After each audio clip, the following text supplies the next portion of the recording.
Hello বন্ধুরা, আমি reiki grand master, taro card reader এবং অ্যাস্ট্রোলজার রেশমি আজকে একটা নতুন টোটকা টিপস নিয়ে চলে এসেছি। অবশ্যই এটা ব্ল্যাক ম্যাজিক রিলেটেড।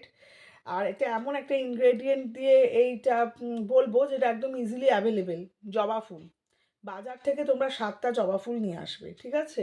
এনে যদি ধরো তোমার মনে হচ্ছে তোমার উপর ব্ল্যাক ম্যাজিক করা হয়েছে, তো তুমি কি করবে? ওই 7টা জবা ফুলকে ফার্স্টে 7বার অ্যান্টি ক্লকওয়াইজ মাথার উপর দিয়ে ঘোরাবে, দেন 7বার ক্লকওয়াইজ ঘোরাবে। ঘোরানোর পরে এই 7টা জবা ফুলকে একটা লম্বা মানে ওই শলার কাঠি বা লম্বা কোনো সূচ জাতীয় জিনিস এনে তার মধ্যে 7টা জবা ফুলকে তোমরা পরপর পরপর গাঁথবে। এটা অবশ্যই শনি বা মঙ্গলবার করবে।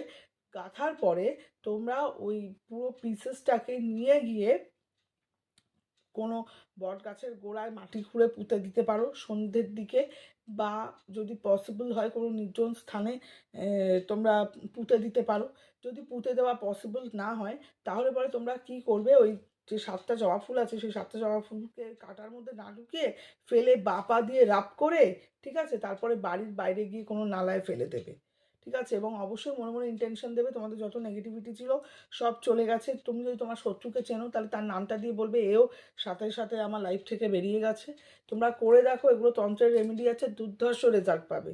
এবং আগে তোমাদেরকে এইসব রেমেডি কেউ বলেনি, ঠিক আছে?